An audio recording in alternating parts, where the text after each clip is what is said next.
जाने पर मजबूर हुए और उसी के माध्यम से आज हम प्रशिक्षित हैं और धीरे धीरे उस प्रशिक्षण का कारवा बढ़ा, सरकार बदली, आप सहायक अध्यापक भी बने, अवस्था बदली, आप पुनः शिक्षा मित्र हुए और उसके बाद हम लोग घूमते रहे। संघर्ष तब भी हमने नहीं छोड़ा, उन विषम परिस्थितियों में शिक्षा मित्र रहा। शिक्षा मित्र का नाम भी संघर्ष है। रोज जो करता है उसका नाम शिक्षा मित्र, रोज करता है। व्हाट्सएप फेसबुक खोलिए, सुबह 2-4 नाम आ जाएगा, बहुत दुखद।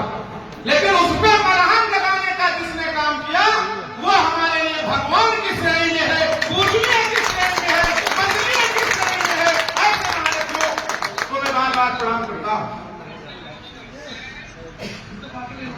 कहा जाता है जब कुछ अच्छा होना होता है तो अच्छे लोग मिलते हैं, और जब बिगड़ना होता है तब अच्छी खासी व्यवस्था शिक्षा मित्रों की चल रही थी। अध्यक्ष जी पूरे प्रदेश का 1,37,500 शिक्षा मित्र समाज सहायक अध्यापक बन चुका था, 3 वर्ष नौकरी कर चुका था। अरुण भाई गवाह है तो अध्यापक हो गए, लेकिन फिर भी मेरे साथ लगे। भूपेंद्र जी अध्यापक बने, उसी ट्रेनिंग के बदौलत, संगठन के उसी पेटेज के बदौलत इसमें आज 15-17 हजार लोग अध्यापक हैं। 10% कोटे में 22,500 लोग अध्यापक हैं इस पूरे प्रदेश में। ये मास्टर होगा बहुत कम घूमते हाल चाल के शिक्षा में कोई नहीं वेतन रोकेगा। और जब ये मास्टर बने तो हम ऐसे 40% लोग शहर को चले आए, वो भी सब्जी अपना खाए, महतारी बाप का भूल गए। ईश्वर दंड बहुत चोरी कर दिया था, वो भूल थी आपकी। और फिर एक गिरोह लगा हमारे पीछे, और उसको कहने की आवश्यकता नहीं है। लोग कोर्ट गए, हम हारे, लेकिन लड़ते हैं सवाल जंग के मैदान में। वो क्या लड़ेंगे जो घुटनों के बल चलते हैं। हमने ताकत दिया, हमने लड़ाई लड़ी, हमको ऐसे मसीहा मिले और फिर हमारी जीत हुई और फिर हम धीरे धीरे उस लक्ष्य की तरफ बढ़ने लगे जिसकी मुझे आवश्यकता थी। मैं आपको इस बनारस की धरती पे अभी बहुत जल्दी नोएडा में कार्यक्रम था, माननीय मेलसी साहब की पावन धरा पे मैं वहां भी गया। कल फैजाबाद में कार्यक्रम था, झांसी में कार्यक्रम हुआ, आज यहां कार्यक्रम चल रहा है बनारस में। अभी कुछ साथियों ने कार्यक्रम सोनभद्र में आयोजित किया है। कार्यक्रम 5 तारीख को अलीगढ़ में है माननीय बेसिक शिक्षा मंत्री जी के साथ। और ये कारनामा तब तक नहीं रुकेगा जब तक अनवरत पूरे प्रतिनिधियों का पूरे प्रदेश में सम्मान समारोह आयोजित नहीं होगा। उत्तर प्रदेश प्राथमिक शिक्षा अनवरत कार्यक्रम करता है।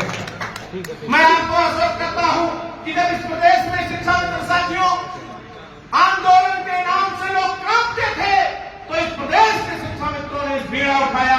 आपने मुझे अध्यक्ष के रूप में स्वीकार किया। 12 जनवरी 2023 को मामले इको गार्डन में आपको बुलाने का काम किया। जब हमारे साथी आपके घर जाते थे, चूंकि मैं संगठन का आदमी हूं इसलिए संगठन की बात करूंगा, तो आप कांपते थे कि मैं कैसे काम में रखूं। लेकिन हमने भी बड़ी होशियारी से रैली किया। हमारा टेंट भी भगवा था और हमारे टेंट में बैठने वाले भी भाजपा के विधायक थे। 5 विधायकों ने आकर के उस कार्यक्रम को रैली का स्वरूप दे दिया और हमारे शिक्षा में 50,000 की ताकत में गए। 18 अक्टूबर को आप 1 लाख की ताकत में गए, 5 सितंबर को आप 1.5 लाख की ताकत में गए। वो आदरणीय मंत्री साहब जानते थे कि आंदोलन होगा। हमने आपको मुख्य अतिथि के रूप में बुलाया था, परंतु आपका कार्यक्रम लगा था। लेकिन जितना मैंने आपसे वादा किया था उससे 1 कदम भी कुल 1.5 लाख के भीड़ को हमने मैनेज किया और पूरे मुख्यमंत्री जी के निजी सचिव, प्रमुख सचिव के निर्देशानुसार आंदोलन को समाप्त किया। हमारे तमाम साथी हमको अनाप शनाप कहते हुए घर गए और 2-4 दिन हमने फेसबुक व्हाट्सएप नहीं देखा।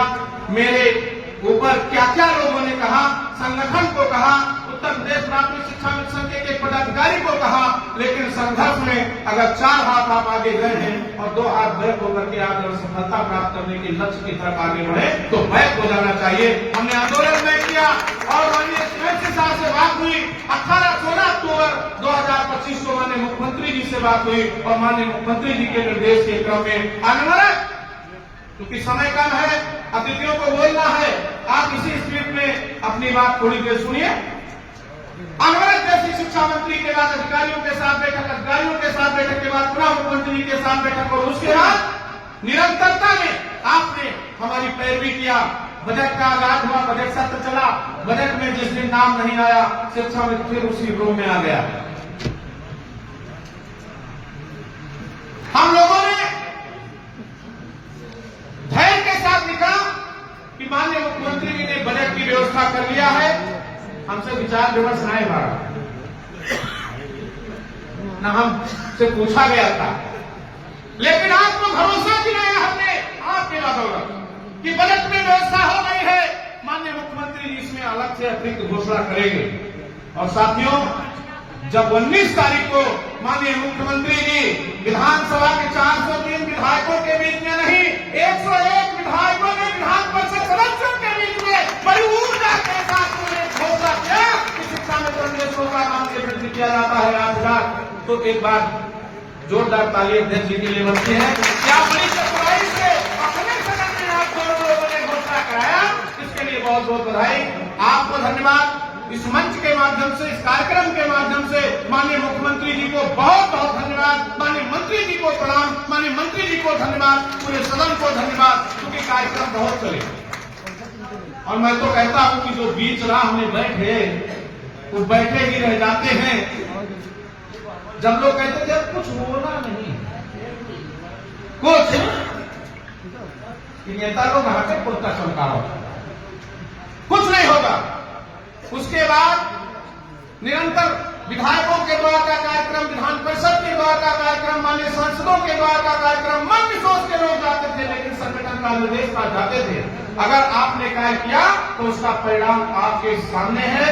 जो बीच राह में बैठ गए वो बैठे ही रह जाते हैं, जो लगातार चलते रहते निश्चित ही मंजिल पाते हैं। हम लोगों ने लगातार संघर्ष किया, बिना किसी स्वार्थ के, बिना विश्वास भाव से आपने हमारा समर्थन किया। आपने उत्तर प्रदेश राज्य शिक्षा मिशन पर भरोसा किया, आपने हमको ताकत दिया और हमने उस ताकत को अपने अतिथियों के साथ लग करके माननीय सरकार से समन्वय स्थापित किया। हमने एक यात्रा चलाई, संवाद से समन्वय, समन्वय से समाधान की तरफ, और वो यात्रा हमारी 2023 से शुरू हुई, 12 जनवरी 2023 से, और अनवरत चलती रही, आज भी चल रही है, आने वाले दिनों में भी चलती रहेगी, क्योंकि ना समस्याओं का अंत होगा, ना संघर्ष का अंत होगा। अनवरत आपकी इच्छा शक्ति बढ़ती रहेगी, लेकिन इच्छा शक्ति उतनी बढ़ाई जाए जितना सफलता की तरफ बढ़ जाए। हम उसी दिशा में काम करेंगे, वार्ता के साथ काम करेंगे, सरकार की समझौता से काम करेंगे, सरकार की सहमति पर बात करेंगे, अपने प्रतिनिधियों के साथ बैठ कर बात करेंगे। और मुझे भरोसा है कानून बन के जिनकी हिफाजत हुआ करे, कानून बन के जिनकी हिफाजत हुआ करे, वो समाज को रोशन पैदा करे। आदरणीय श्री चंद्र शर्मा जी, आदरणीय हंसराज विश्वकर्मा जी,